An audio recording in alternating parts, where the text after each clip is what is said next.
ناظرین کرام، رحمت رمضان افطار نشریات میں ایک مرتبہ پھر آپ کا خیر مقدم ہے، اور الحمدللہ معزز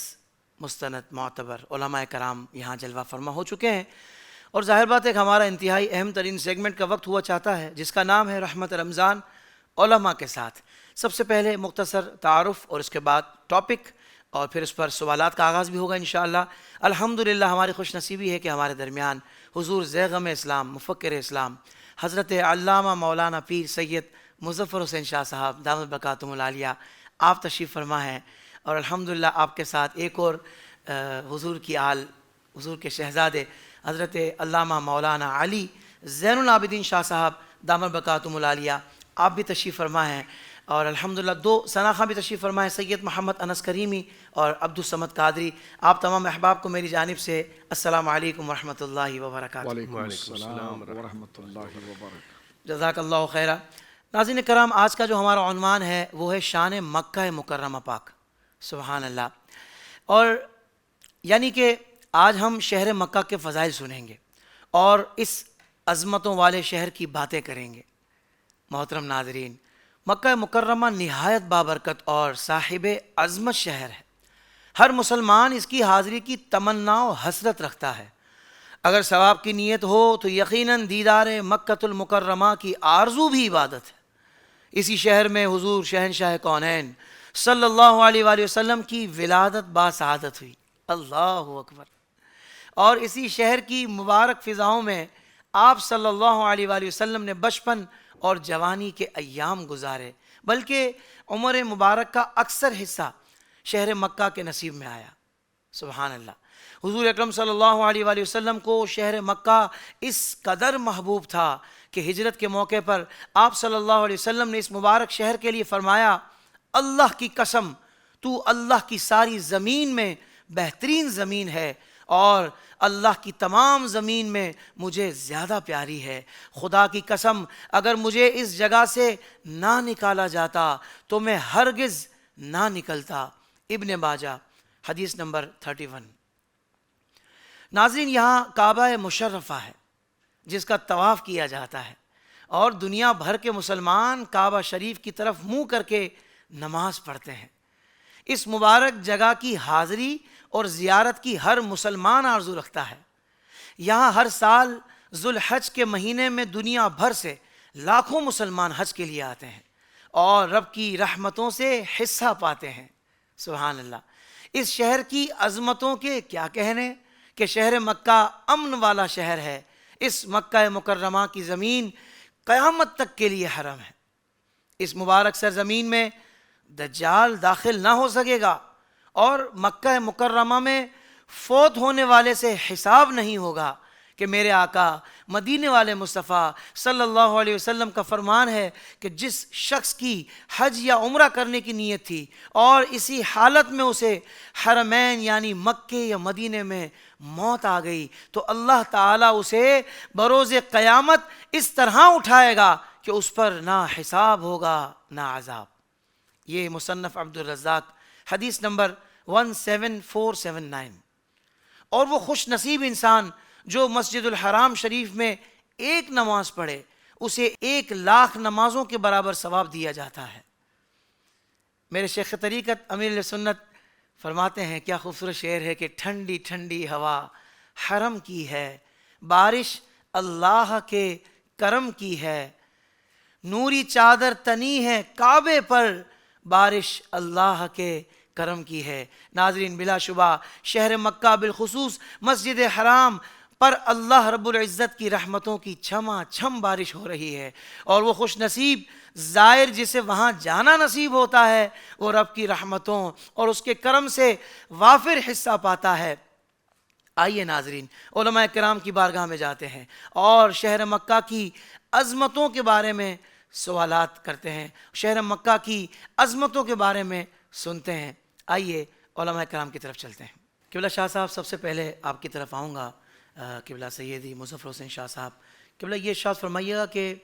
مکہ مکرمہ کے جو متعدد نام کتابوں میں بیان ہوئے ہیں، میں چاہوں گا ہمارے ناظرین کو وہ بھی آپ بتائیے گا، اور ساتھ ہی ساتھ مکہ شریف کے جو عظمتیں شان احادیث طیبہ میں بیان ہوئی ہیں وہ بھی ارشاد فرما دیں۔ بسم اللہ الرحمن الرحیم سبحانک لا علم لنا الا ما علمتنا انک انت العلیم الحکیم۔ مکہ مشرفہ وہ عظیم شہر ہے، جس طرح کہ آپ نے اپنے انٹرو میں بھی ذکر فرمایا کہ جہاں سید عالم نور مجسم سید الاولین والآخرین جناب رسول مکرم صلی اللہ علیہ وسلم کی ولادت طیبہ ہوئی۔ اللہ رب العالمین جل وعلا نے اپنے محبوب اعظم کے لیے جس خطے کو آپ کا مولود مبارک بنایا ہے اور جس شہر میں آپ کی پیدائش ہوئی ہے وہ مکہ مکرمہ ہے۔ سبحان اللہ۔ مکہ شریف کے حوالے سے اگر آپ دیکھیں تو تاریخ مکہ کے حوالے سے یا اس کی اخبار کے حوالے سے مفسرین محدثین نے اپنی جگہ پر اس کے کمالات کو ذکر کرتے ہوئے لکھا ہے کہ جب اللہ رب العالمین جل وعلا نے کائنات کو پیدا کیا تو تخلیق میں اولین اضافت کے حوالے سے حقیقی جناب رسول کریم صلی اللہ علیہ وسلم کا نور مبارک ہے، لیکن جہاں قلم اضافت کے طور پر آئی ہے یعنی تخلیق میں اولیت اضافی میں، وہیں پر اس زمین کے اوپر اللہ رب العالمین جل وعلا نے پانی کو پیدا فرمایا اور پانی کے اندر ایک اشتعال اور ایک جوش پیدا ہوا اور اس کا جھاگ جس جگہ پر جا کر مرتکز ہوا جمع ہوا تو وہیں سے زمین کو پھیلایا گیا، یعنی وہی جو جھاگ تھا علماء لکھتے ہیں کہ جناب وہی زمین کے پہلے وجود کی بنیاد تھی، یعنی زمین کا ماخذ وہ بن گیا، واہ واہ۔ زمین کی سورس وہ بنا اور وہ جہاں سے پھیلایا گیا وہی شہر مبارک یعنی مکہ مکرمہ تھا۔ یہ اس کی فضیلت میں کئی اقوال میں سے ایک قول آیا۔ قرآن مجید کے اندر اگر آپ دیکھتے ہیں تو ایک نہیں متعدد جگہ پر کعبہ مشرفہ کا ذکر ہوا ہے، بالخصوص سورہ بقرہ کے اندر کثرت کے ساتھ ہوا ہے۔ قرآن مجید میں ارشاد ہے کہ ان اول بیت وضع للناس للذی ببکۃ مبارکا وہدی للعالمین، کہ بے شک اللہ رب العالمین نے لوگوں کی ہدایت کے لیے سب سے پہلا جو گھر بنایا ہے وہ بکہ میں بنایا ہے، اور ببکۃ مبارکا وہدی للعالمین، وہ برکت والا ہے اور لوگوں کے لیے ہدایت کا باعث ہے، اور وہیں سے ہدایت کا اجرا ہوا ہے اور ہدایت شروع ہوئی۔ تو یہاں پر دیکھیے قرآن مجید فرقان حمید نے مکہ کا معنی ایک تو ہے کہ وہ مغز کے بھی آتا ہے یعنی اصل کے، یہاں دوسرا معنی ذکر کیا کہ ابھی بکہ تھا، بکہ کا معنی ذکر کیا ہے، اور یہ قرآن مجید میں مکہ مکرمہ مکہ مشرفہ کا ایک اور نام یہاں پر آیا بکہ۔ ان اول بیت وضع للناس، اللہ رب العالمین جل وعلا نے لوگوں کے لیے جو بنایا ہے وہ گھر سب سے پہلا ببکہ تھا، وہ بکہ کے اندر ہے، اور یہاں پر اس مکہ شہر کی اور کعبہ مشرفہ کی عمارت سے متعلق یہاں پر ذکر کیا گیا ہے ببکۃ مبارکا وہدی للعالمین، کہ وہ جو مکہ ہے یعنی بکہ ہے جس سے ایک مراد یہ کہ وہ خاص وہ کعبہ شریف کی عین عمارت ہے، مبارکا وہدی للعالمین، سب سے پہلے تو برکت والا ہے، اور اس کے ساتھ ساتھ اس برکت کا فرد کامل کیا ہے تو فرما ہدی للعالمین، اور تمام عالمین کے لیے وہ ہدایت ہے، یعنی وہیں سے ہدایت کا اجرا ہوا ہے۔ اب آپ دیکھیے کعبہ شریف کی عمارت کو بھی یہاں پر جو ہے مبارک کہا گیا ہے، تو لہٰذا بعض اہل محبت جاتے ہیں وہ غلاف کعبہ کو چومتے ہیں، کعبہ شریف کی دیوار کو چومتے ہیں اور اس کے اوپر ہاتھ مس کرتے ہیں، تو اس کی اصل تو قرآن کی یہ آیت آ جاتی ہے کہ صرف وہ ہدایت کا یعنی ہدایت بمعنی تعلیم، کیا حلال ہے کیا حرام ہے، اعتقادی معاملات میں کیا عقیدہ رکھنا ہے کیا نہیں رکھنا ہے، تو وہ ہدایت اور گائیڈنس جو ہے وہ جہاں مل رہی ہے اس کے ساتھ اللہ رب العالمین نے پہلے ذکر فرمایا کہ مبارکا وہدی للعالمین، اس خطے کو بھی اور اس جگہ کو بھی اس مکان کو بھی ہم نے برکت والا بنا دی، یعنی وہاں پر قرب کے اعتبار سے جو ہے کہ وہ اور جگہ پر کسی چیز سے اللہ رب العالمین جل وعلا کی حصول رضا اور حصول رضا اور منفعت جو بندہ دنیا و آخرت کی طلب کرتا ہے اس کے مقابلے میں زیادہ تاثیر قبولیت کی یہاں پر موجود ہے۔ اس شہر مبارکہ کا ایک نام ام القریٰ بھی ہے جس کو قرآن کریم نے بھی ذکر فرمایا ہے، ام القریٰ، ام بمعنی اصل کے ہے، قریٰ جو ہے وہ قریہ یعنی گاؤں دیہات ولیج جس کو ہم کہتے ہیں اس کی جمع، یعنی تمام جو زمین پر پھیلے ہوئے شہر ہے یا آبادی ہے ان کی اصل جڑ بنیاد اور مبدا جو ہے وہ یہ شہر مبارک ہے۔ سبحان اللہ۔ اس نسبت کو آپ دیکھتے ہیں حافظ صاحب تو قرآن مجید میں ہمارے نبی پاک صلی اللہ علیہ وسلم کو اللہ رب العالمین جل وعلا نے جہاں آپ کی ذات بابرکات کے اندر جو قدر و منزلت اور کمال کی جو وسعت اللہ نے رکھی ہے تو اس وسعت و کمال کے لیے اللہ رب العالمین نے ایک ایک نام اس کے لیے بصورت عنوان اور ٹائٹل کے رکھا ہے، جس طرح کہ آپ دیکھتے ہیں کہ سورۃ الاعراف کے اندر اللہ رب العالمین کا ارشاد ہے کہ الذین یتبعون الرسول النبی الامی، تو اس ایک آیت کے اندر حضور کے 9 کے قریب صفات بیان کی گئی، تو یہاں پر ایک صفت حضور سید عالم کی الامی، کہ حضور سید عالم صلی اللہ علیہ وسلم کو امی فرمایا گیا. تو یہ امی کے اندر کمالات ایسے ہیں کہ کسی ایک تو معنی ظاہراً ہم یقیناً لیتے ہیں علماء کے سمجھانے سے کہ حضور سید عالم کی ذات بابرکات وہ ہے کہ آپ کا معلم اور آپ کا استاذ اللہ رب العالمین. واہ واہ واہ. دنیا میں آپ نے کسب علم کے لیے، علم کے حصول کے لیے کسی استاد کے سامنے، کسی مکتب کے اندر، کسی لیکچر، کسی تاریخ، کسی سابقہ کتابوں کے ساتھ استفادہ کرنا، اس سے اللہ رب العالمین نے آپ کو پاک رکھا. اور تمام علوم جو عطا فرمائے تو وہ قرآن کی آیت الرحمن علم القرآن. رحمان کون ہے؟ تو فرمایا رحمان وہ ہے جس نے انسان کے فرد کامل یعنی جناب سید عالم صلی اللہ علیہ وسلم کو تعلیم عطا فرمائی. واہ واہ. اور یہی چیز قرآن میں کہیں جگہ پر آتی ہے کہ لا تحرک به لسانک لتعجل به ان علینا جمعہ وقرآن فاذا قرأناہ فاتبع قرآن. تو یہ تمام آیات بتاتی کہ حضور سید عالم صلی اللہ علیہ وسلم کو تعلیم جو ہے وہ اللہ رب العالمین جل وعلا نے عطا فرمائی. اور آپ کا امی بمانا یہ ہونا کہ دنیا میں کوئی آپ کا استاذ نہیں، لیکن اولین و آخرین کی خبریں آپ نے عطا فرما دی. اور جو جملہ آپ نے ارشاد فرما دیا وہی ہر حقیقت کی بنیاد بنی اور وہی کمال بنی. تو یہ آپ کی نبوت مبارکہ کی ایک واضح عقلی دلیل ہے جس کا کوئی شخص انکار نہیں کر سکتا بشرطے کہ وہ خود فہیم المزاج ہو. سبحان اللہ سبحان اللہ. اس کے ساتھ ہمارے آقا حضور سید عالم صلی اللہ علیہ وسلم کے اپنے درجے کے اندر علم کے وارث اور حضرت مولا کائنات شیر خدا رضی اللہ تعالی عنہ کیا نا مدینۃ العلم ولی بابہا. تو اس باب علم کے اپنے درجے اور اپنے وقت کے مظہر عتم ہمارے آقا حضور سیدنا امام جعفر الصادق رضی اللہ تعالی عنہ جو یقیناً سرکار مولا مرتضیٰ رضی اللہ تعالیٰ عنہ کے علم کا ایک مظہر عتم تھے اپنے زمانے کے اندر، اپنے دور کے اندر. اور ان کے آپ کے مرتبہ علم کی اٹھان آپ اس سے دیکھ سکتے ہیں کہ جہاں پر سرکار سراج الامہ کاشف الغمہ امام الائمہ سرکار نعمان بن ثابت ابو حنیفہ رضی اللہ تعالیٰ عنہ جیسی شخصیت اکتساب فیض کرتی ہے اور اس تلمذ فیض کے اوپر آپ فخر فرماتے ہیں کہ میرے کئی اساتذہ ہیں لیکن لولا السنتان لہلک النعمان. میں نے جو علم کی خیرات سیدنا امام باقر اور سیدنا امام جعفر الصادق رضی اللہ تعالیٰ عنہما سے حاصل کی ہے، اگر یہ نہیں ہوتی تو میرے پاس ایک کمال نہیں ہوتا جس کو آپ نے تعبیر کیا اس سے لہلک النعمان. نعمان جو وہ ہلاک ہو جاتا. یعنی علم کی وہ بنیاد اور علم کی وہ گہرائی، علم کی وہ سمجھ اور علم کی وہ اصل تفہیم جو مراد شارع ہے جو مجھے کہیں سے ملی ہے تو وہ حضرت امام جعفر الصادق رضی اللہ تعالیٰ عنہ کی ذات بابرکات سے حاصل ہوئی ہے.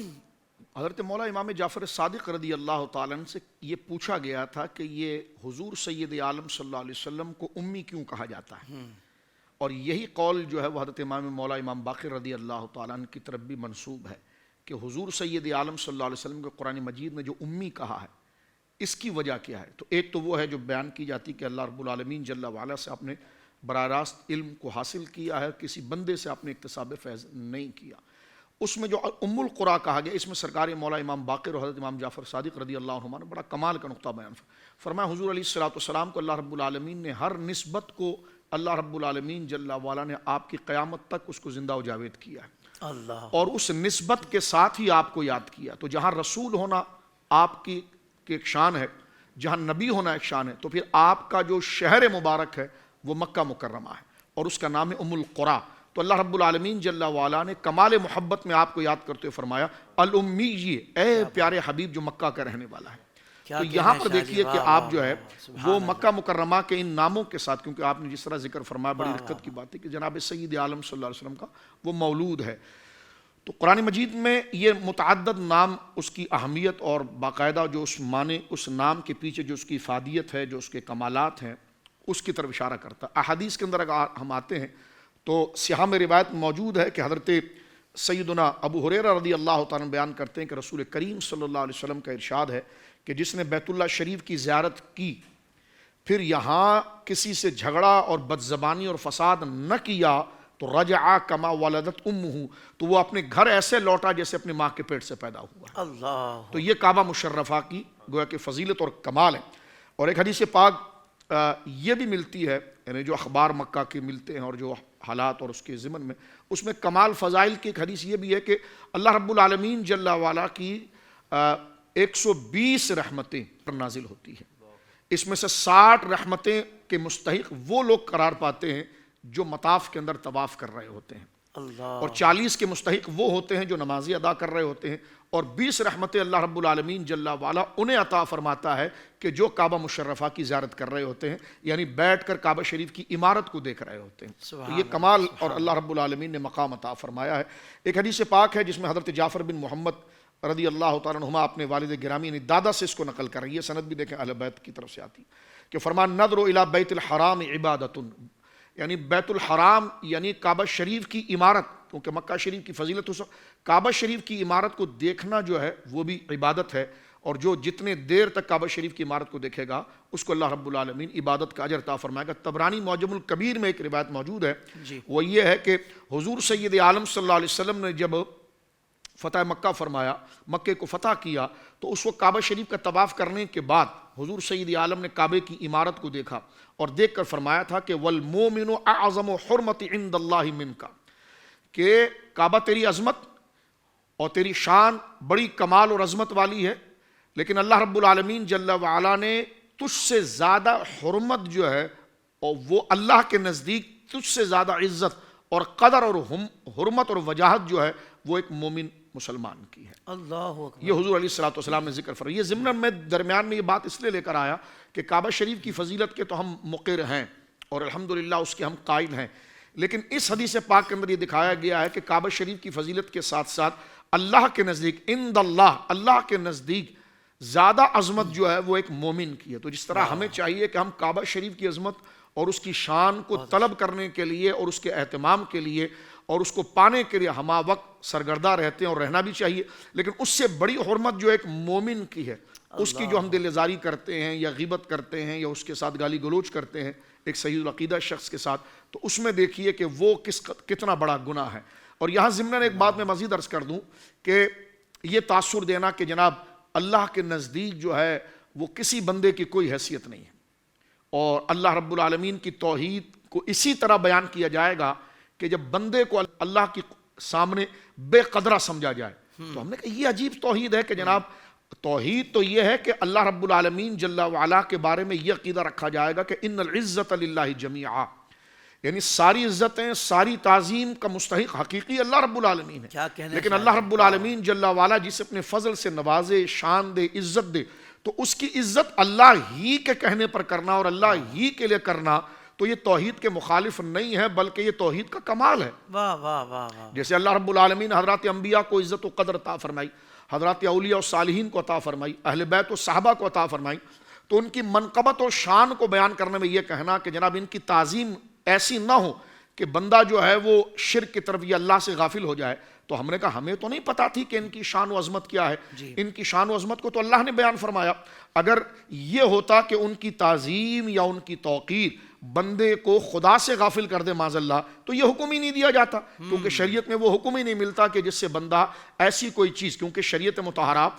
جرم ہونے کے بعد حکم نہیں بیان کرتی بلکہ وہ تمام داعیات اور محرکات جو اس جرم کی طرف متعدی ہوتے ہیں اور بڑھانے والے ہوتے ہیں، تو شریعت تو سب سے پہلے اس کو روکتی ہے، اور یہاں پر تو اللہ رب العالمین جل وعلا نے ان کی تعظیم و توقیر کو بیان کیا ہے، اور جس کی ظاہر سی بات ہے کسی کی بھی عظمت و شان کو ہم جب قبول کریں، جیسے کعبہ شریف کی بات ہے تو کعبہ شریف ایک عمارت ہی ہے جس طرح ہمارے گھر کی عمارت ہوتی ہے، لیکن اس کی تعظیم کی طرف ہمارا دل بڑھتا کیوں ہے کہ اللہ رب العالمین نے اس کے کمال کو بیان کیا ہے اور جو شرف کو بیان کیا، تو پھر وہ ہمارے ذہنوں میں اور عقیدوں میں فرق آ جاتا ہے کہ مانا کہ اگر یہی اینٹیں ادھر بھی لگی ہوئی ہیں اور یہی اینٹیں ادھر بھی لگی ہوئی ہیں، لیکن وہ نسبت کا کمال ہے جو اللہ نے اسے شرف عطا فرمایا۔ تو جب عمارتوں میں فرق کرنے کے لیے ہم اللہ کا کلام اور اللہ رب العالمین جل وعلا کی جانب سے جو عظمت و شان دی گئی ہے اس کو بنیاد بنا کر اس کو ممتاز سمجھتے ہیں، تو اللہ رب العالمین نے انبیاء اولیاء کو جو شان عطا فرمائی، تو وہاں پر ہم عام بندوں کے ساتھ ان کو مماثل کیسے کر سکتے ہیں؟ ایک ذہن میں سوال پیدا ہوتا ہے جو میں مختصر سے اسی حدیث کے ضمن میں بات آ گئی ہے کیونکہ چل رہا ہے موضوع، تو ناظرین اس کو بھی ذرا دیکھ لیں کہ یہ جو تصور آ جاتا ہے ذہن کے اندر کہ نہیں اللہ کو ماننے کا کمال یہ ہے کہ بندہ جو ہے بندوں کو اللہ کے آگے حقیر سمجھا جائے اور ان کو قدر نہ دی جائے۔ ہم نے کہا دیکھیں اگر ایسی بات ہوتی تو اللہ رب العالمین جل وعلا ان کو کیوں قدر و شان دیتا، اور اللہ خود فرماتا ہے کہ قل اللہم مالک الملک تؤتی الملک من تشاء وتنزع الملک ممن تشاء وتعز من تشاء وتذل من تشاء۔ اے حبیب کہیے اللہ رب العالمین مالک ملک ہے، جس کو چاہے وہ ملک دے تو جس کو چاہے وہ ملک دے گا تو اس کو مالک کہا جائے گا، اور جسے چاہے عزت دے اور جسے چاہے ذلت دے۔ تو جس کو وہ عزت دے گا تو مراد یہ کہ جس کو وہ عزت دیتا ہے تو اس کو عزت کی جائے گی، اور اس کو اس درجے میں نہیں رکھا جائے گا کہ جن کو ذلیل کیا گیا ہے۔ اور جن کو اللہ رب العالمین جل وعلا ذلت دیتا ہے ان کے اس عمل کی وجہ سے، تو ان کو اسی طریقے کا سمجھا جائے گا اور ان کو عزت والوں کے ساتھ نہیں جوڑا جائے گا۔ تو کہا جاتا ہے یہ بات تو فرق صحیح ہے، تو ہم نے کہا بالکل فرق تو کرنا پڑے گا، کیونکہ کعبے کی عمارت اور ہم دیگر عمارتوں میں جب فرق کر رہے ہیں تو جن کی نسبتوں سے کعبہ مشرف ہوا ہے تو ان کے لیے جب بات آتی ہے تو یہ خیال پھر وہاں پر کیوں ملحوظ نہیں رکھا جاتا، اور یہ دھیان اور یہ امتیاز کیوں نہیں ملحوظ رکھا جاتا۔ اس پر حافظ صاحب آخری بات یہ عرض کرنا چاہتا ہوں، کہا جاتا ٹھیک ہے لیکن یہ انسانوں میں تو ٹھیک ہے، جب ان کا تقابل انسان کے ساتھ کیا جائے تو تب ٹھیک ہے، لیکن جب ان کو اللہ کے سامنے ذکر کیا جائے نا تو پھر اللہ کی تعظیم یہی ہے کہ ان کو حقیر کہا جائے اور اللہ رب العالمین جل وعلا کو جو ہے وہ عزت والا کہا جائے۔ تو ہم نے کہا کہ دیکھیں ان اکرمکم عند اللہ اتقاکم، وہاں پر بھی جو لفظ ہے وہ کیا ہے کہ بے شک اللہ کے نزدیک جو عزت والا، کیا کہنے واہ شاہ تو جی، وہاں پر اس بندے کو ذکر خدا کے سامنے کیا جا رہا ہے کہ اللہ کے نزدیک جو اندہ ہے نا، کہ آپ یہ کہتے ہیں کہ اللہ کے ساتھ، اللہ کے سامنے جب ذکر ہو یا اللہ رب العالمین کے سامنے ان کا تعارف کرایا جائے تو پھر اللہ کی عزت و قدر یہ ہوگی کہ ان کو حقیر کہا جائے اور اللہ رب العالمین جل وعلا کی طرف عزت کی نسبت کی جائے۔ لیکن ہم نے کہا قرآن تو اس کے بالکل برعکس بات کرتا ہے، قرآن تو یہ کہتا ہے کہ عند اللہ، اللہ کے پاس۔ اب دیکھیں عند الناس کی بات نہیں ہو رہی ہے، کیا بات فرمایا ہے، ان اکرمکم عند اللہ اتقاکم، کہ اللہ کے پاس، اللہ کے نزدیک، اندہ بمانا ذیشان، اللہ کے نزدیک جو شان والے کون ہیں، فرمایا اتقاکم، جو تم میں سب سے بڑے پرہیزگار ہیں۔ اور یہاں پر بھی دیکھیں حدیث پاک کے اندر یہی جملہ ہے، فرمایا والمومن اعظم حرمت عند اللہ واہ، من کا، اے کعبہ تیری عزت بھی اللہ کے پاس ہے، لیکن اللہ کے پاس جو سب سے زیادہ عزت ہے وہ تیرے سے زیادہ اس مومن بندے کی ہے کہ جو اللہ رب العالمین جل وعلا پر ایمان لاتا ہے، حضور سید عالم کی رسالت پر ایمان لاتا ہے۔ تو یہاں پر جہاں کعبہ مشرفہ کی عظمت کو بیان کیا گیا وہاں مسلمانوں کو یہ درس بھی دیا گیا کہ جو کعبہ کا حق ہے اس کی ادائیگی پر تو لگ جاؤ، لیکن لیس البر ان تولوا وجوہکم قبل المشرق والمغرب، اپنی طرف سے صرف ایک عبادت کو خاص نہ کر دو کہ صرف کعبہ کی عظمت ہے تو دوسری جو عظمتیں اس کے مقابلے میں بڑی ہیں اس کو چھوڑ دیا جائے۔ فرمایا کہ وہ بیان میں شعبے میں الگ الگ ہیں لیکن حکم کیونکہ ایک رب نے دیا ہے، اسی رب واحد کا حکم ہے تو سب کو اسی کیٹیگری کے اندر قبول کیا جائے گا۔ تو جہاں کعبہ مشرفہ کی عظمت و شان ہے وہاں مقام ابراہیم ہے، وہاں حتیم ہے، وہاں حجر اسود ہے، وہ رکن یمانی ہے، اور وہاں پر زمزم ہے، وہاں مطاف ہے، وہ مسجد الحرام ہے، انشاءاللہ آگے چل کر بیان کریں گے۔ یہ سارا مجموعہ جو ہے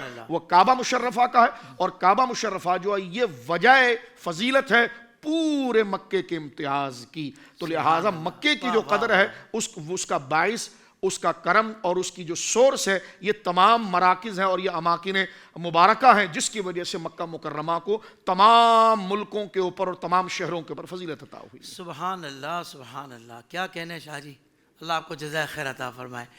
آپ مطلب جو موضوع ٹاپک ہوتا ہے اس پر تو آپ کلام فرماتے ہی ہیں، مگر اس کے ساتھ ساتھ دیگر وہ مسائل بھی الحمدللہ جو اس سے متعلق ہوتے ہیں اور جو لوگوں نے گمراہی پھیلائی ہوئی ہوتی ہے اس کے بھی جوابات ساتھ ساتھ آپ ارشاد فرما کر ان مسئلوں کا بھی حل ارشاد فرماتے ہیں۔ یہ قبلہ شاہ جی کا ہی خاصہ ہے، اللہ تعالیٰ آپ کے اقبال کو بلند فرمائے۔ قبلہ علامہ سید علی زین العابدین شاہ صاحب، حضور چوتھے پارے میں اللہ پاک ارشاد فرماتا ہے سب سے پہلا گھر جو لوگوں کی عبادت کے لیے بنایا گیا وہ ہے جو مکے میں ہے، یعنی روئے زمین پر عبادت کے لیے سب سے پہلے جو گھر تیار ہوا وہ خانہ کعبہ ہے۔ تو کعبہ شریف کی تاریخ کے بارے میں حضور کچھ ارشاد فرمائیے تاکہ ہمارے ناظرین کو کعبہ شریف کی تاریخ کے بارے میں بھی پتہ لگے۔ بسم اللہ الرحمن الرحیم، صلی اللہ علی النبی الامین و آلہ و صحبہ اجمعین۔ آپ سب شکریہ آپ کا۔ اس میں دو چیزیں عرض گزاروں، ایک ہے تعمیر کعبہ اور ایک ہے کعبہ معظمہ کا تذکرہ۔ تعمیر الگ چیز ہے اور اس کا تذکرہ الگ چیز ہے۔ اگرچہ تعمیر کا مرحلہ جس وقت بیان کیا جائے گا تو اس میں نام کے لیا جاتا ہے کہ ملائکہ کرام اولین وہ ذوات ہیں کہ جنہوں نے اللہ تبارک و تعالیٰ کے حکم سے کعبہ معظمہ کو تعمیر کیا، لیکن اس کا تذکرہ اللہ تبارک و تعالیٰ جل وعلا کی جناب میں تعمیر سے پہلے ہو چکا تھا۔ واہ، آپ دیکھیے قرآن عزیز میں اللہ تبارک و تعالیٰ جل وعلا نے سیدنا آدم علیہ السلام کی تخلیق کا اور آپ کی ولادت کا تذکرہ کیا تو ملائکہ کرام سے کہا وَإِذْ قَالَ رَبُّكَ لِلْمَلَائِكَةِ إِنِّي جَاعِلٌ فِي الْأَرْضِ خلیفہ، اور یاد فرمائیے جب آپ کے رب نے کہا کہ بے شک میں بنانے والا ہوں زمین میں ایک خلیفہ، یہ جس زمین میں خلیفہ بجائے جانے کا تذکرہ کیا جا رہا ہے یہ مکہ مکرمہ ہے، بیت اللہ الحرام۔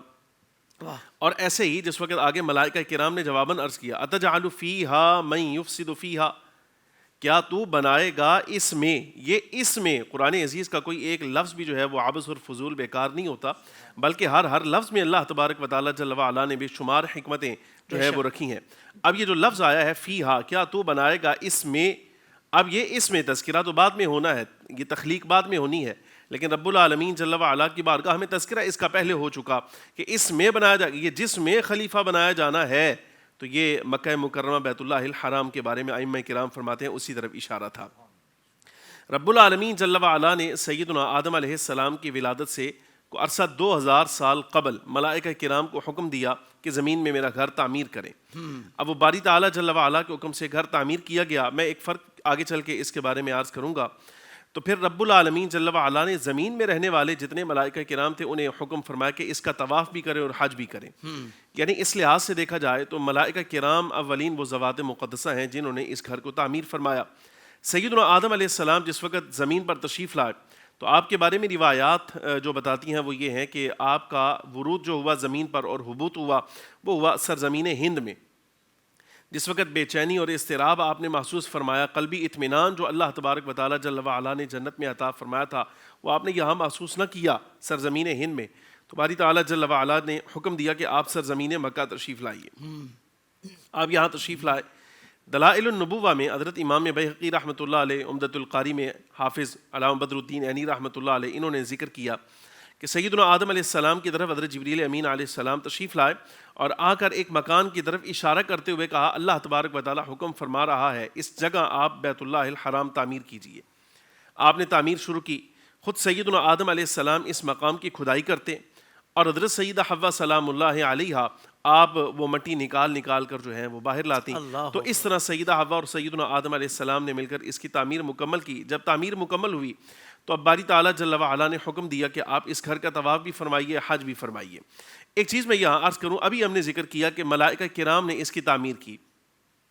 اب دوسری روایت یہاں کی آ گئی کہ سیدنا آدم علیہ السلام کو حکم دیا گیا اس کی تعمیر کا۔ میں یہ سمجھتا ہوں کہ شاید ایسا ہے کہ ملائکہ کرام نے جو تعمیر کا تذکرہ آیا وہ عمارت کی تعمیر کا نہیں تھا، وہ اس مقام کی نشاندہی کا تھا جہاں سے بیت اللہ الحرام جو ہے بیت المعمور کے اوپر ہے، یعنی جو فضا ہے اس کی نشاندہی مقصود تھی ملائکہ کرام کے لیے۔ یہاں نشاندہی ملائکہ کرام کے لیے ہو گئی لیکن اس کو تعبیر جو ہے وہ تعمیر کے ساتھ ہی کیا گیا، لیکن اصلاً جو عمارت کی تعمیر ہے وہ پھر سیدنا آدم علیہ السلام نے آپ نے فرمائی۔ پھر آپ کے بعد سیدنا نوح علیہ السلام کا دور آیا تو اس زمانے میں بھی یہ مقام قائم تھا، بلکہ روایات کے مطابق آپ نے اس کا حج بھی فرمایا۔ لیکن اس کے بعد جب طوفان نوح آیا تو اللہ تبارک و تعالیٰ جل وعلا نے اس مکان شریف کی عزت اور حرمت کی وجہ سے اس کو بلند کیا، اور پھر طوفان نوح کے دور میں جو ہے اس مقام کے نشان جو ہیں آثار وہ اللہ تبارک و تعالیٰ جل وعلا نے محو کر دیے، حکمت کے ساتھ اس کو محو کیا۔ پھر آگے سرکار دو عالم صلی اللہ علیہ وبارک وسلم سے قبل اس کی جو تعمیر سب سے زیادہ معروف اور مشہور ہے وہ سیدنا ابراہیم و اسماعیل علیہ السلام کی ہے۔ پھر حج کا باقاعدہ آغاز بھی یہیں سے ہوا، نشاندہی پہلے کر دی گئی کہ اس مقام پر کعبہ معظمہ تعمیر فرمائیے۔ پھر نبی پاک صلی اللہ علیہ وبارک وسلم کے عہد مبارک میں سرکار کے اعلان نبوت کے کم و بیش کوئی 5 سال قبل اس کی تعمیر دوبارہ کی گئی۔ یہ تھی اس کی تاریخ، اختصار کے ساتھ میں نے آپ کے سامنے عرض کر دیا، اور جو روایات کی تطبیق تھی وہ بھی میں نے آپ کے سامنے عرض کر دی۔ سبحان اللہ۔ تو قبلہ شاہ صاحب یہ بھی ساتھ ارشاد فرما دیں کہ مکہ پاک میں جو دنیا کا سب سے پہلا پہاڑ جبل ابی قبیس بھی واقع ہے، اس کے بارے میں کیا روایت ہے؟ سیدنا عبداللہ ابن عباس رضی اللہ تعالی عنہ اس کے راوی ہیں۔ آپ فرماتے ہیں اللہ رب العالمین جل وعلا نے جب زمین کو خلق فرمایا، پھیلانا چاہا، تو اصلاً آسمان اور زمین جو ہیں یہ دونوں ملے ہوئے تھے۔ اولم یر الذین کفروا ان السماوات والارض کانتا رتقا، قرآن عزیز نے یہ عندیہ دیا۔ حضرت عبداللہ ابن عباس رضی اللہ تعالی عنہما آپ فرماتے ہیں کہ رب العالمین جل وعلا نے ان کے درمیان ہوا کے ذریعے سے خلا پیدا فرمایا۔ یہ زمین و آسمان پہلے ملے ہیں، پھر ہوا کے ذریعے ان میں خلا ہوا، لیکن زمین پھیلانے کا جس وقت مرحلہ آیا ہے تو سیدنا عبداللہ ابن عباس رضی اللہ تعالی عنہما آپ فرماتے ہیں وہ یہی مقام تھا جہاں کعبہ معظمہ ہے، یہاں سے زمین کا پھیلاؤ شروع ہوا، جیسے قبلہ شاہ صاحب نے آپ کے سامنے ذکر فرمایا۔ یعنی یہ سینٹر پوائنٹ ہے بالکل۔ جی یہ بالکل زمین کا وسط ہے اور مرکز ہے، یہ زمین کا مرکز ہے۔ سبحان اللہ۔ جس وقت یہ مقام پھیلایا گیا تو چونکہ پانی کے اوپر ہے تو زمین نے حضرت عبداللہ ابن عباس رضی اللہ تعالیٰ عنہما راوی کہتے ہیں کہ ہم نے دیکھا آپ نے اپنے دست مبارک کے ساتھ ایسے ہلا کر بتایا کہ زمین ایسے حرکت میں آئی. تو باری تعالیٰ جل وعلا نے زمین کو ساکن کرنے کے لیے, اس کی حرکت کو روکنے کے لیے, تاکہ یہ اپنے اوپر جو لوگ ہیں, انسان ہیں, ان کو لے کر کسی جانب جھک نہ جائے, اللہ تبارک و تعالیٰ جل وعلا نے اپنی شیان شان اس میں میخیں لگائی, کیل جس کو کہا جاتا ہے عمومی زبان میں, وہ میخیں جو لگائی گئیں ان میں سب سے پہلی میخ اللہ رب العالمین جل وعلا نے جو رکھی ہے, حضرت ابن عباس رضی اللہ تعالیٰ عنہما آپ فرماتے ہیں وہ جبل ابی قبیس تھا. اچھا, اس مقام کا ایک اور اعزاز یہ بھی ہے, جس وقت طوفان نوح آیا تو ائمہ کرام بزرگان دین فرماتے ہیں کہ چونکہ حجر اسود کو بھی محفوظ کرنا تھا تو اللہ تبارک و تعالیٰ جل وعلا نے حجر اسود شریف کو جس مقام پر محفوظ کیا وہ مقام بھی جبل ابی قبیس ہی تھا. تیسرا اعزاز اس مقام کا جبل ابی قبیس کا یہ ہے کہ حضور فخر عالم نور مجسم صلی اللہ علیہ وبارک وسلم نے جس وقت دعوت و تبلیغ کا کام شروع فرمایا تو کفار چونکہ مرحلہ وار جو ہے نبی علیہ الصلوۃ والسلام سے باقاعدہ معجزات کا مطالبہ کرتے تھے. امام الانبیاء صلی اللہ علیہ وبارک وسلم سے ایک معجزے کا مطالبہ کیا گیا, اور وہ معجزہ یہ تھا کہ آپ چاند کے 2 حصے کر کے دکھائیں, 2 ٹکڑے کر کے دکھائیں. تو حضور نبی محتشم صلی اللہ علیہ وبارک وسلم سے جس وقت یہ مطالبہ کیا گیا تو کفار نے ساتھ یہ لفظ کہے کہ ہم یہ چاہتے ہیں کہ ایک اس کا حصہ جس وقت آپ اس کو 2 حصوں میں تقسیم کریں تو ایک حصہ جبل ابی قبیس پر ہونا چاہیے اور دوسرا حصہ دوسری جانب. فخر عالم صلی اللہ علیہ وبارک وسلم سے جس وقت سرکار کے اشارہ کے ساتھ یہ معجزہ شق القمر پیش آیا تو اس وقت ایک حصہ اس کا جبل ابی قبیس پر اور دوسرا دوسری جانب تھا. ائمہ کرام فرماتے ہیں زمین و آسمان میں سب سے پہلا حضور فخر عالم صلی اللہ علیہ وسلم کے اس معجزہ شریف کا جو گواہ ہے وہ بھی جبل ابی قبیس ہی ہے. اللہ رب العالمین جل وعلا نے اس کو یہ شرف عطا فرمایا کہ اس نے اپنی آنکھ کے ساتھ, جیسی ہے اپنی آنکھ کے ساتھ اس نے, اگرچہ یہ بعض لوگ کہیں گے کہ یہ تو جماد ہے, پتھر ہے, تو اپنی آنکھ کا لفظ استعمال کرنا, ہم اس کا کہیں گے کہ ائمہ کرام بزرگان دین ہمارے فرماتے ہیں اگرچہ پتھروں کے بارے میں عمومی قول یہی ہے کہ یہ بے حس ہیں, یہ بے جان ہیں اور ان میں محسوسات کی جو قوت ہے وہ نہیں ہے, لیکن بعض چیزیں ایسی ہیں جنہیں اللہ رب العالمین جل وعلا نے احساس کی کیفیت عطا فرمائی ہے. جیسے احد شریف کے بارے میں سرکار دو عالم صلی اللہ علیہ وسلم نے فرمایا کہ یہ ہم سے محبت کرتا ہے, ہم اس سے محبت کرتے ہیں. ظاہر اب محبت نام ہے دل کا, کام بھی دل کا ہے,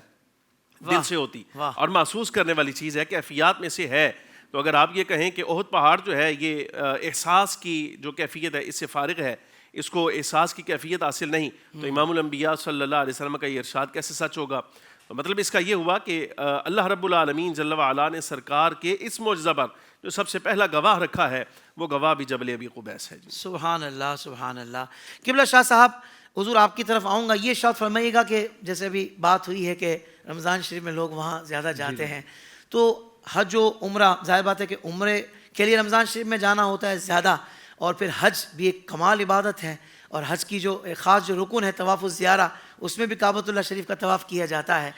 تو یہ ارشاد فرمائیے پہلے تو رمضان سے متعلق کہ کیا رمضان میں جا کر زیادہ فضیلت ہے عمرہ کرنے کی اور وہاں عبادات کرنے کی, اور ساتھ ہی ساتھ پھر حج میں یہ جو موقع ملتے ہیں اس بارے میں بھی ارشاد فرمائیے. سبحان اللہ. دیکھیے رمضان شریف کے حوالے سے تو حضور سید عالم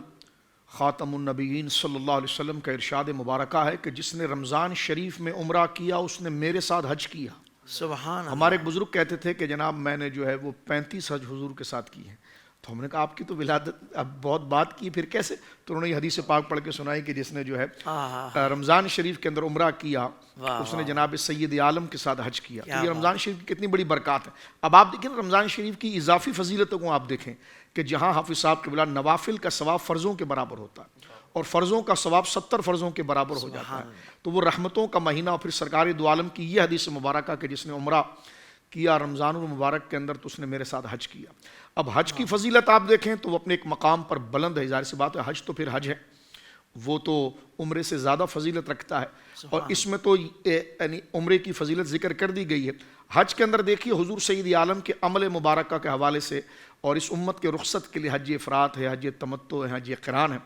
جناب سید عالم صلی اللہ علیہ وسلم نے جو یعنی حج کو مشروع جب ہوا ہے تو حضور علیہ الصلوۃ والسلام نے جب کرم فرمایا تو سید عالم علیہ الصلوۃ والسلام نے حج قران فرمایا تھا.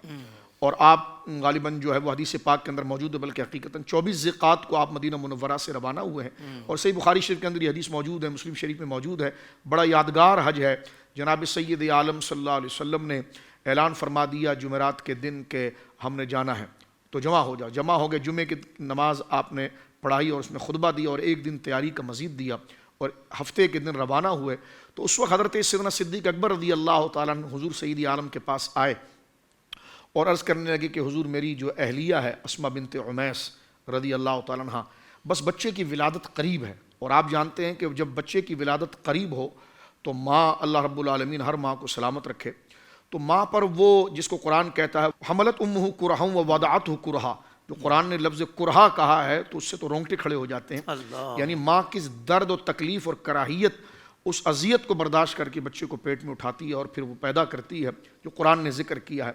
تو اس کیفیت کے اندر ہیں. تو سرکار نے فرمایا پھر کہا وہ جانے کے لیے تیار ہے. وہ تو کہتی میں جاؤں گی.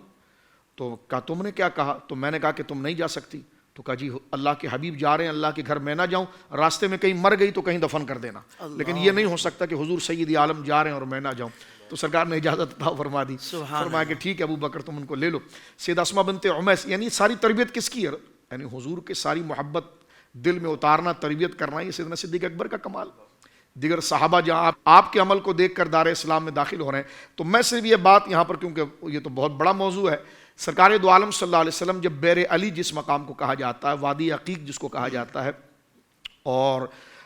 جہاں سے اہل مدینہ جو ہے وہ احرام باندھ کر نکلتے ہیں اور ان کا جو میقات بنتا ہے, اس مقام پر حضور سید عالم پہنچے اور عصر کا وقت ہوا, اور سرکار سید عالم علیہ الصلوۃ والسلام نے وہیں پر استقرار کیا اور فرمایا ہم یہیں رکیں گے. رات وہیں پر رکے. رات کا تھوڑا قریب کا پہر تھا کہ حضرت ابوبکر صدیق رضی اللہ تعالیٰ عنہ اپنے گود میں ایک بچے کو لے کر آئے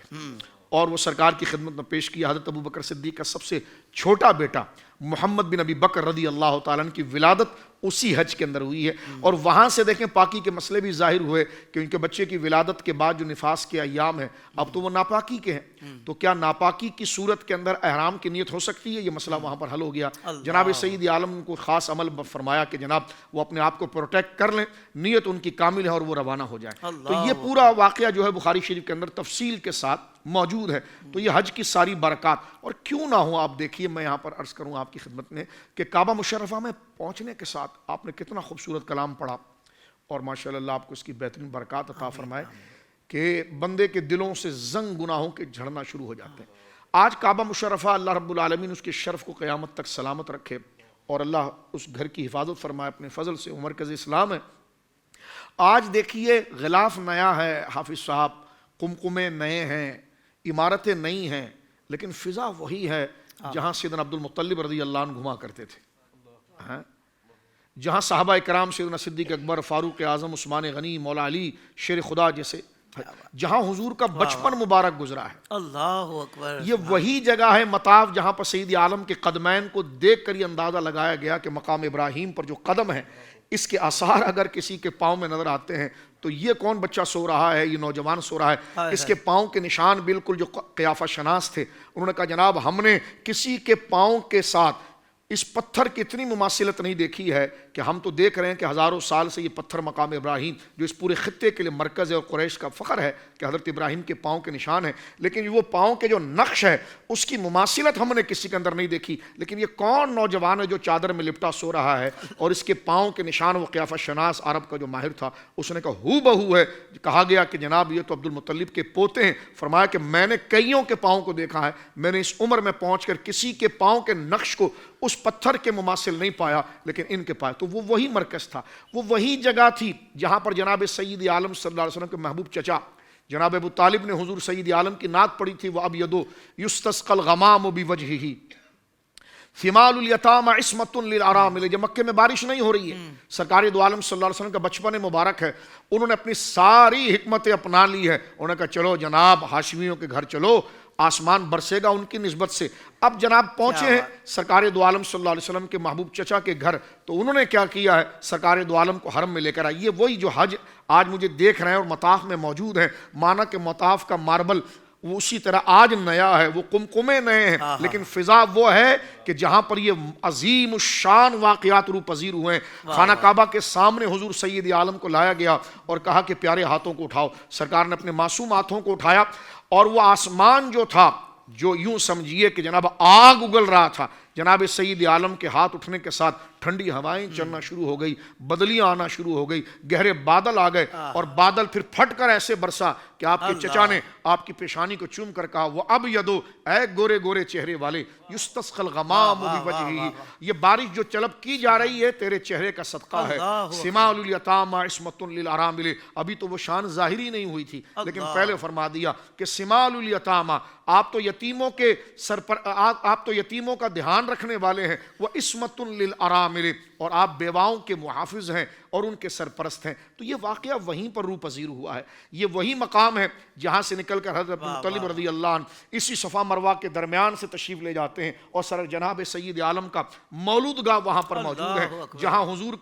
کی ولادت طیبہ ہوئی ہے، جہاں پر سرکار کی امی جان سیدہ آمینہ پاک نے یہ جملہ فرمایا، خرج منی نور، اللہ، مجھ سے ایک نور ظاہر ہوا، اضاعت لہا قصور الشام۔ حدیث پاک میں حضور فرماتے ہیں کہ میری ماں کے لیے جو ہے مکہ میں آپ بیٹھی تھی وہ مینا کی کبری کے ساتھ آج وہ مقدس مقام ہے، اللہ اکبر، جسے مولود گاہ شریف کہا جاتا ہے، اور وہاں سے سیدہ آمینہ پاک نے ملک شام کے محلات دیکھ لیے۔ یعنی کیا محلات دیکھ لیے؟ نور کیسا تھا؟ اس نور میں پہاڑ بھی فنا ہو گیا، مسافتیں فنا ہو گئی، اور بالکل آپ نے اپنے سامنے وہ ملک شام کے محلات کو دیکھ لیا، تو اس نور کا ظہور وہاں پر ہوا ہے۔ اللہ اکبر، غار حرا میں تو نور ہوا، ایک نور کا ظہور یہاں پر ہوا جس کو جناب سید عالم بیان فرماتے ہیں۔ حضور سید عالم معراج پر جا رہے ہیں، نسائی شریف کتاب الصلاۃ کے اندر موجود ہے، تو آپ کا براق ایک مکان کے اندر رکا، صحیح حدیث ہے کتاب الصلاۃ، سرکار سے جبریل امین نے عرض کی کہ آپ 2 رکعت یہاں پر پڑھ لیجئے۔ حضور سید عالم نے 2 رکعت نماز پڑھی۔ حضور نے پوچھا کہ یہ کون سی جگہ ہے، اور یہ وجہ یہ تھی کہ حضور علیہ السلام کے بارے میں ملا علی قاری لکھتے ہیں کہ فی استغراق التام، حضور کی ساری توجہ اپنے رب کی طرف تھی، لیکن جہاں رکھایا جا رہا ہے، جبریل کو درمیان میں لایا جا رہا ہے کہ آپ توجہ اس طرف لانے کی کوشش کیجئے تاکہ ان مقامات کی حرمت بھی ظاہر ہو جائے کہ اللہ کا محبوب جا رہا ہے۔ سرکار نے فرمایا کس جگہ پر مجھے نوافل پڑھائے تم نے؟ تو کہا یہ وہ جگہ ہے جہاں حضرت عیسیٰ پیدا ہوئے ہیں۔ میں کہنا چاہتا ہوں مجھے یہ بتائیے، جہاں سیدنا عیسیٰ روح اللہ حافظ صاحب پیدا ہوں اس کی زیارت کے لیے مصطفیٰ کریم جائیں، اور جہاں امام الانبیاء پیدا ہو اللہ اکبر، تو اس کی زیارت کے لیے مسلمان کیسے نہ جائے،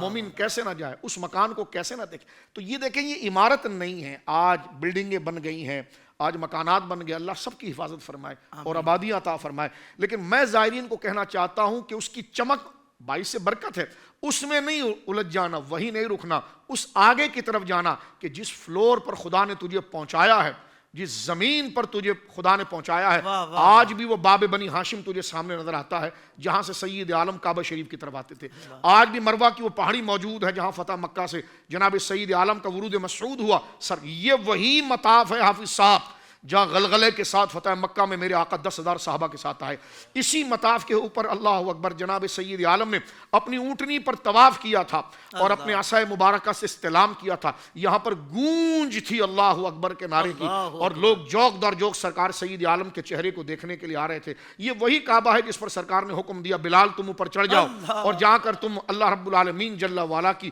تکبیر کو بیان کرو۔ یہی وہ کعبہ ہے جہاں پر کھڑے ہو کر سرکار نے فرمایا آج میں تمہارے لیے فیصلہ اپنے بھائی یوسف والا کہتا ہوں، لا تثریب علیکم اليوم، آج تم پر کوئی سختی نہیں ہوگی، اذهبوا وانتم طلقاء، جاؤ آج تم سب میری طرف سے آزاد ہو۔ یہ جناب سید عالم کا مژدہ جو روح کے اندر صلاحیت کر گیا اور لوگ امنڈ کر آئے اسلام کے لیے، اور قرآن کی آیت وہاں نازل ہو گئی، لا یستوی منکم من انفق من قبل الفتح وقاتل اولئک اعظم درجۃ من الذین انفقوا من بعد وقاتلوا وکلا وعد اللہ الحسنی۔ حبیب جن کو تو لایا ہے مکہ سے وہ بھی جنتی، جو آج کلمہ پڑھ رہے ہیں یہ بھی سب جنتی۔ واہ واہ واہ واہ، سبحان یہ اعلان وہاں پر ہوا۔ تو ناظرین کو چاہیے کہ اس مقام اور اس جگہ کو وہ یاد رکھیں۔ کعبہ شریف وہ حجر اسود جب نازل ہوا آسمان سے، تو علماء نے یہ لکھا ہے،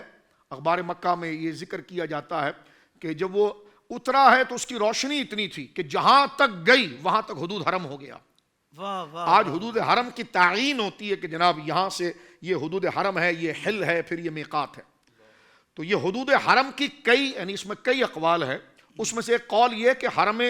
خدا میں جب کعبہ شریف میں حجر اسود کو نصب کیا گیا تو اس سے نور کی جو شعائیں نکلی ہیں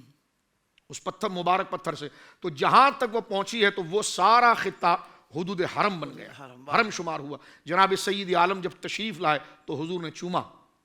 اور بوسہ لیا۔ حدیث پاک کے اندر یہ بھی آتا ہے، حضور سید عالم نے یہ بھی فرمایا کہ یہ خدا کا دائنا ہاتھ ہے، اللہ یعنی تشبیہ دی ہے اس کے اعزاز و اکرام پر، کیونکہ ظاہر سی بات ہے کسی بھی شخصیت کو اگر آپ عزت دیتے ہیں، اکرام دیتے ہیں، تو اس کا دائنا ہاتھ چومتے ہیں.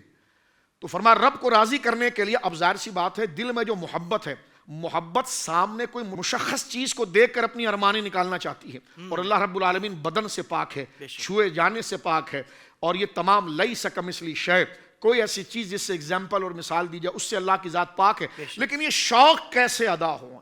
اس کو کیسے شرمندہ تعبیر کرے؟ تو صحابہ کے دلوں کے اندر جو توحید کا نور مچل رہا تھا، تو جناب سید عالم نے فرمایا کہ ہاں وہ محسوس نہیں کیا جا سکتا، وہ چھوا نہیں جا سکتا، لیکن اس محبت کا مرکز کیا؟ فرمایا آؤ. حضور نے حجر اسود کو چوم کے فرمایا جس نے اس کو چوما وہ ایسے ہے جیسے اس نے خدا کے ہاتھ کو چوم لیا. اللہ اکبر. اللہ ہاتھ سے پاک ہے، لیکن وہ ارمان نکالنے کے لیے تو مجھے یہ بتاؤ جسے حضور چوم لے تو اس کا یہ مقام بنتا ہے. سبحان اللہ. تو جو حضور کے دست مبارک کو چومتے ہوں، حضور کے قدم مبارک کو چومتے ہوں، یہاں سے علماء نے بوسے کا مسئلہ علامہ عینی نے ذکر کیا، فرمایا یہاں سے گویا کہ بوسے کا مسئلہ جاری ہوا. اور یہ بھی حدیث پاک حضرت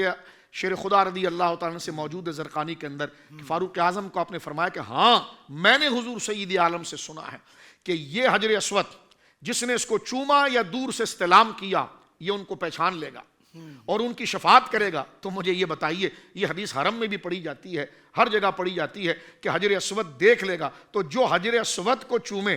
تو حجر اسود اس کو پہچانتا ہے، اور جس نے حجر اسود کو چوم کر یہ مقام دیا ہے وہ امام الانبیاء اپنی امت سے کیسے غافل ہوں گے؟ کیا کہنے شاہ جی. اب آپ دیکھیے تو یہ وہ مرکز مبارکہ ہے. اور اس کے ساتھ آخری بات میں عرض کروں، کعبہ شریف کے 4 کونے ہیں جی. واہ واہ واہ. آپ دیکھتے ہیں جہاں مبارک حجر اسود رکھا گیا ہے، حجر اسود جہاں موجود ہے یہ تو رکن اسود ہے، یعنی اسود وہ پتھر والا رکن. اس کو جیسی آپ جب طواف آپ رکن اسود سے شروع کرتے ہیں، کعبہ شریف آپ کے بائیں ہاتھ کی طرف ہوتا ہے، ٹھیک ہے. جب آپ گھومتے ہیں تو جب دوسرا رکن آتا ہے یہ رکن عراقی ہے، صحیح، اس جہاں پر حتیم موجود ہے. اور وہاں سے تھوڑا سے آپ آتے ہیں تو پھر تیسرا رکن آتا ہے وہ رکن شامی ہے جہاں پر حتیم مکمل ہوتا ہے، یعنی سائیڈ سے. اور پھر جب وہاں سے آپ آتے ہیں تو یہ ہے رکن یمانی. تو رکن یمانی جو ہے وہ تیسرا کونا ہے کعبے کا. سمجھنے کے لیے یہ ہے کہ رکن یمانی کے بعد جب آپ نکلیں گے تو دوبارہ حجر اسود آ جائے گا. تو یہ رکن یمانی سے لے کر رکن اسود تک یہ جو جگہ ہے اس کو مستجاب کہا جاتا ہے. جناب سید عالم کی صحیح حدیث ہے کہ 70 فرشتے یہاں موجود ہوتے ہیں جو ہر گزرنے والے کی دعا پر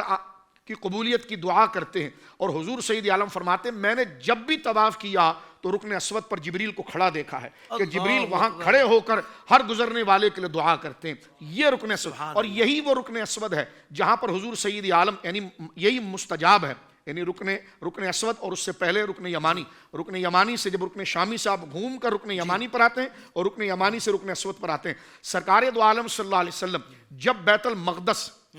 قبلہ تھا تو اس وقت بھی حضور یہیں پر کھڑے ہو کر نماز پڑھتے تھے، کیونکہ اسی کے سیدھ کے اندر بیت المقدس ہے اور سجدہ کا مرکز دونوں قبلے بن جاتے تھے، یعنی خانہ کعبہ بھی ہو جاتا تھا اور اس کی سیدھ میں جو ہے وہ بیت المقدس بھی ہو جاتا تھا. یہ مقام کے بارے میں بات کو سمیٹتے ہوئے بخاری شریف میں کئی متعدد حدیث ہیں. ہماری ماں سیدہ ام المومنین عائشہ صدیقہ بنت صدیق رضی اللہ تعالیٰ عنہما نے فرمایا کہ حضور سید عالم، ناظرین سن لیں اس کو جو عمرے میں اس وقت موجود ہے، حضور سید عالم نے ان 4 کونوں میں جن کونوں کو اپنے مبارک ہاتھوں سے مس کیا، یہ بخاری شریف ہے، چھوا حضور نے تعظیم میں، فرمایا وہ 2 رکن تھے، وہ 2 کونے تھے. ایک ہے رکن اسود تو ہے ہی ہے جس کو حضور نے چھوا اور اس کو جہاں پر حجر اسود لگا اس کو چوما، لیکن اس سے پہلے یعنی جب رکن شامی سے حضور آئے ہیں تو سرکار نے اپنے مبارک ہاتھ، میرے گھٹیا اس ہاتھ اس لائق نہیں، میں صرف بتانے کے لیے بتا رہا ہوں کہ سید عالم علیہ السلام نے اس کونے پر ہاتھ رکھا. آج بھی دیکھیں غلاف کعبہ وہاں ہمیں تھوڑا سے کشادہ نظر آتا ہے اور کعبے کی مات نظر آتی ہے اور لوگ آگے بڑھ کر اس کو مس کرتے ہیں. یہ بخاری شریف کی حدیث ہماری ماں ام المومنین نے جزمن کہا، فرمایا حضور نے کسی یعنی باقی کسی رکن کو حضور نے اپنے مبارک ہاتھ سے مس نہیں کیا، مس کیا ہے رکن یمانی کو اور پھر رکن اسود کو. اس کی وجہ بھی خود مسند امام محمد میں موجود ہے. کیا وجہ ہے؟ اب آپ دیکھتے ہیں کہ یہ رکن اسود ہے اور یہ رکن یمانی ہے. اس کے آگے جو 2 پلر ہیں رکن عراقی، رکن شامی، اس کے گرد میں کیا ہے؟ حتیم. اور حتیم کیا ہے؟ کعبے کا حصہ ہے. تو حضور سید عالم علیہ السلام نے خود فرمایا کعبے کی جو اصل بنیاد جو میرے والد اور میرے دادا حضرت ابراہیم نے رکھی تھی، جو اپنی اصل بنیادوں پر ہے، وہ رکن یمانی ہے اور رکن اسود ہے۔ وہ آگے کا جو رکن ہے وہ تو پہلے آ گیا، کیونکہ وہ حتیم کے جگہ ان کے پاس پیسہ ختم ہو گیا تھا قریش کے پاس، تو انہوں نے کعبے کی باؤنڈری ایک مار دی، حتیم ایک حالہ نما چاند نما بنا دیا، تو پتہ چلا کعبے کی زمین موجودہ رکن عراقی پر نہیں ختم ہوتی اور موجودہ رکن شامی پر نہیں ختم ہوتی، وہ زمین آگے جا رہی ہے، اور وہ جو بنیاد ہے وہ اپنی اصل پر نہیں ہے، اصل پر جو بنیاد ہے وہ رکن یمانی ہے اور رکن اسود ہے۔ جناب سید عالم نے کیوں لگایا وہاں پر ہاتھ؟ جی تو فرمایا حضرت ابراہیم کی وجہ سے ہاتھ لگایا۔ اللہ تو پتا چلا آثار بگاڑے نہیں جاتے، آثار بھلائے نہیں جاتے۔ جناب سید عالم نے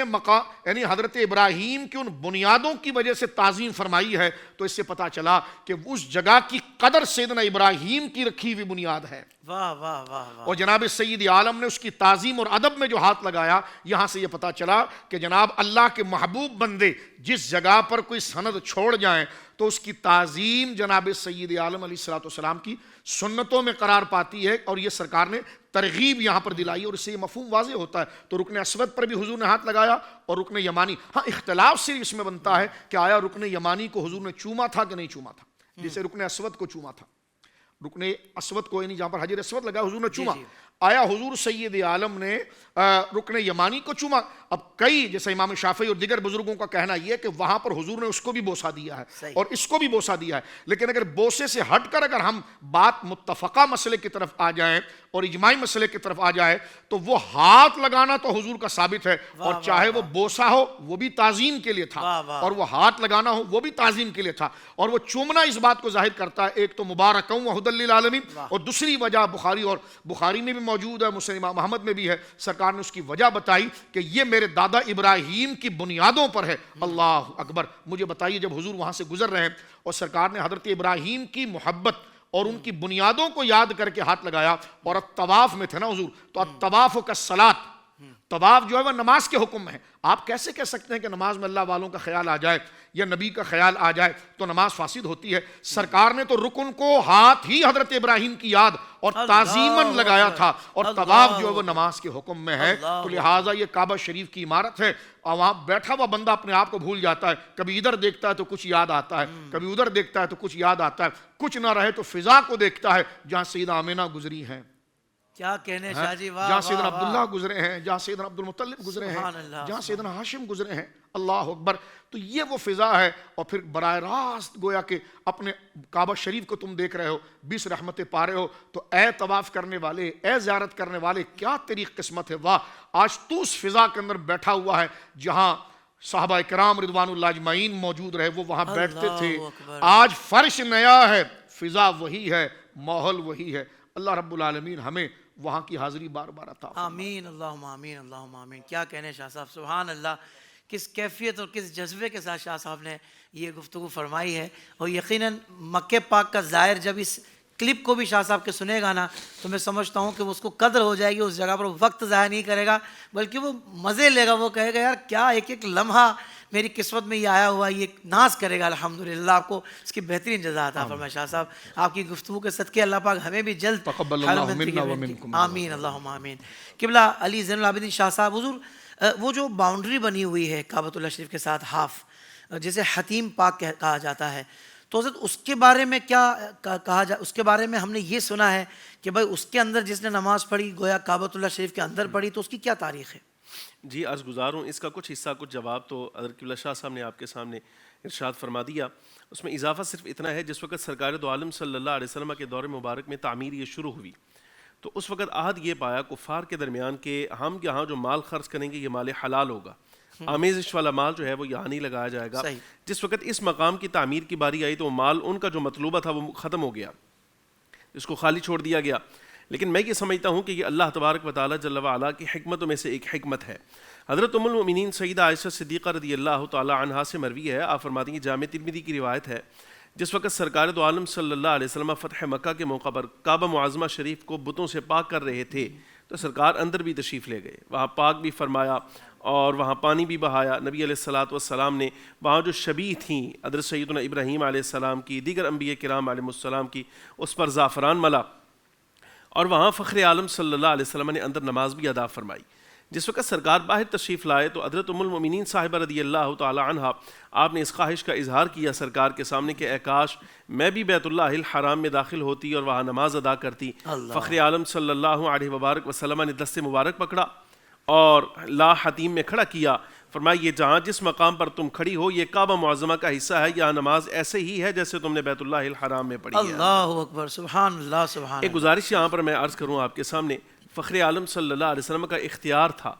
اگر سرکار چاہتے تو حضرت ام المؤمنین رضی اللہ عنہا کے لیے دروازہ کھولا جا سکتا تھا، اندر جا سکتی تھیں، لے جایا جا سکتا تھا، لیکن یہ سرکار دو عالم صلی اللہ علیہ وسلم کا ہمیشہ سے سرکار کی عادت مبارکہ رہی ہے کہ جب سائل کوئی سوال کرتا ہے تو اللہ تبارک و تعالیٰ جل وعلا کی رحمت کو وسعت دینے کے لیے حضور پر نور سید العالمین صلی اللہ علیہ وسلم اس کی بھی رعایت فرماتے ہیں اور بعد میں آنے والی امت کی بھی رعایت فرماتے ہیں۔ کیا بات ہے شاہ جی، واہ۔ سوال حضرت ام المؤمنین سیدہ عائشہ صدیقہ رضی اللہ تعالی عنہا کا تھا یہ کہ نماز اندر پڑھنے کا موقع ملے، وہ ہو سکتا تھا، ممکن تھا، ممنوع تو نہ تھا، لیکن امام الانبیاء صلی اللہ علیہ وسلم نے حضرت ام المؤمنین صاحبہ رضی اللہ تعالی عنہا کی نسبت کے ساتھ ساری امت کے لیے یہ آسانی فرمائی کہ پہلے حضرت ام المؤمنین رضی اللہ تعالی عنہا کو وہاں نماز ادا کروائی اور پھر ساری امت کے لیے بھی اعزاز بنا دیا کہ ساری امت میں سے جو بندہ بھی یہاں کھڑا ہو نماز ادا کرے وہ یوں ہی سمجھے جیسے میں نے بیت اللہ الحرام کے اندر پڑھی ہے۔ اور یہاں میں وہ انصار کا مہاجرین کا جملہ کہوں گا جو صلح حدیبیہ غزوہ بنی مستلق سے واپس آتے ہوئے جس وقت آیت وضو اور تیمم نازل ہوئی تھی، اس وقت حضرات صحابہ کرام علیہم رضوان نے حضرت صدیق سے کہا تھا کہ یہ اے صدیق تمہارے گھرانے کی کوئی پہلی برکت نہیں ہے بلکہ اللہ تبارک و تعالیٰ جل وعلا نے آپ کی وجہ سے امت کو کئی آسانیاں عطا فرمائی ہیں آپ کے گھر کی وجہ سے۔ میں کہوں گا حضرت صدیق رضی اللہ تعالیٰ عنہ کے گھرانے کی فضیلتوں میں سے اور ان کی وجہ سے امت پر ہونے والی آسانیوں میں سے ایک آسانی یہ بھی ہے کہ یہ سوال تو حضرت ام المؤمنین کا تھا، لیکن سرکار دو عالم صلی اللہ علیہ وسلم نے ام المؤمنین کی وجہ سے ساری امت کو یہ برکت نصیب فرمائی ہے کہ آج وہاں کھڑا ہو جائے کوئی نماز پڑھے تو ام المؤمنین کے سوال کی وجہ سے اللہ تبارک و تعالیٰ جل وعلا ہر بندہ مومن کو ثواب وہ عطا فرمائے گا کہ جو کعبہ معظمہ کے اندر نماز پڑھنے کا ادا ہونا چاہیے۔ واہ واہ واہ، سبحان اللہ سبحان اللہ۔ شاہ صاحب یہ بھی ساتھ ارشاد فرما دیں کہ روئے زمین پر سب سے جو زبردست پانی ہے وہ آب زمزم ہے، آب زمزم شریف ہے، اور ہمیں تو کوئی وہاں سے چھوٹی سی بوتل میں ملا کر دے تو ہم اس کا شکریہ ادا کرتے ہیں کہ سب سے پیاری چیز آب زمزم کھجور لے کر آئے ہیں۔ تو حضرت اس کی کیا تاریخ ہے، اس بارے میں ارشاد فرما دیں۔ عرض گزار ہوں، پہلے تو اس کا لفظی معنی دیکھ لیجئے، پھر اس کے فوائد کی طرف بھی تھوڑی سی توجہ کرتے ہیں۔ زمزم کے بارے میں علماء کرام فرماتے ہیں اس کے متعدد معنی ہیں۔ ایک معنی یہ ہے کہ رک جا، رک جا، دو مرتبہ زم زم، رک جا، ٹھہر جا۔ اور بسا اوقات لغت عرب میں جب پانی کی مقدار بہت زیادہ ہو جائے تو اس وقت بھی زمزم کا لفظ بولا جاتا ہے۔ اور ایسے ہی ایک قول اس کے بارے میں یہ بھی آتا ہے کہ پانی کی آواز جو پیدا ہوتی ہے اس کو بھی زمزم کہا جاتا ہے۔ واہ، یعنی متعدد چیزیں اس کی ہو سکتی ہیں، لیکن اس کے ناموں میں سے متعدد نام صاحب لسان العرب نے اس کے کوئی 21 کے قریب اسماء ذکر کی ہیں۔ اچھا، ان میں سب سے زیادہ خاص جو قابل توجہ ہے وہ ہے شراب الابرار،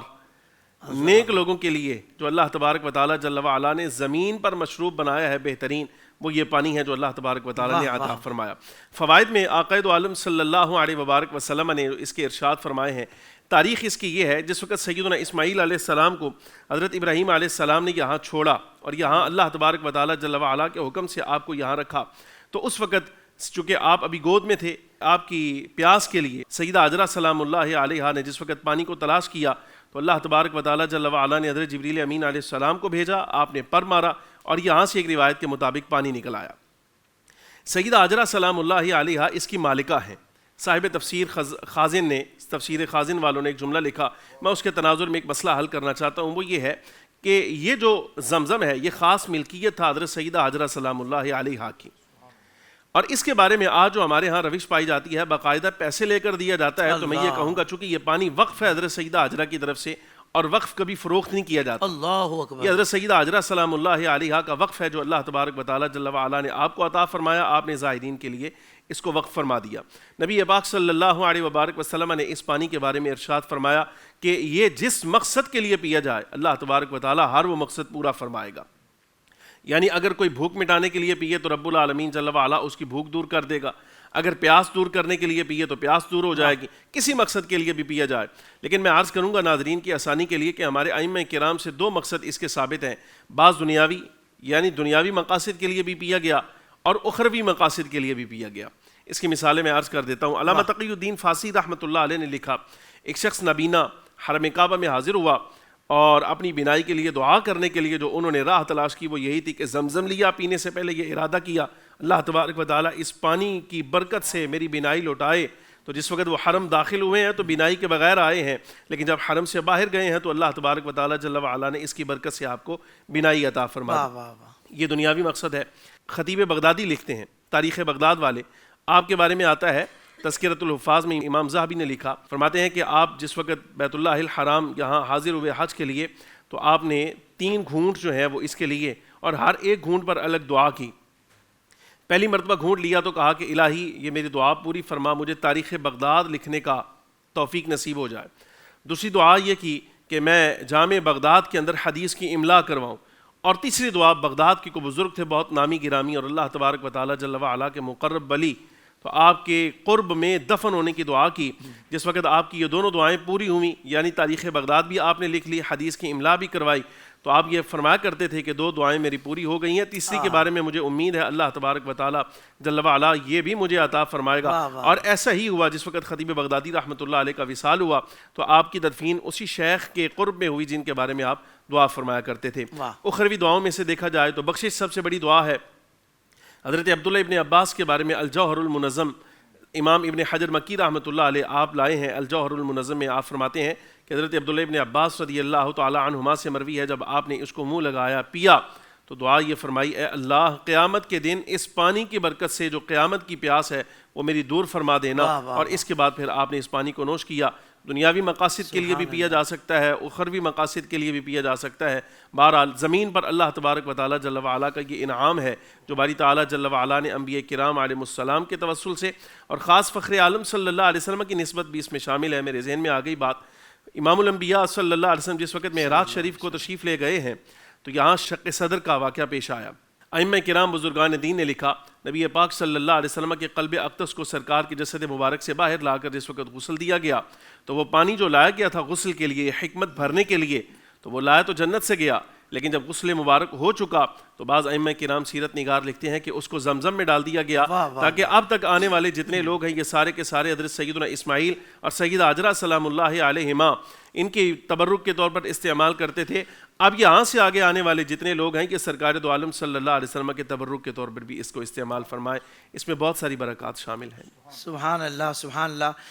ناظرین کرام، چونکہ فضائل بیان ہو رہے ہیں مکہ المکرمہ کے، اور اتنا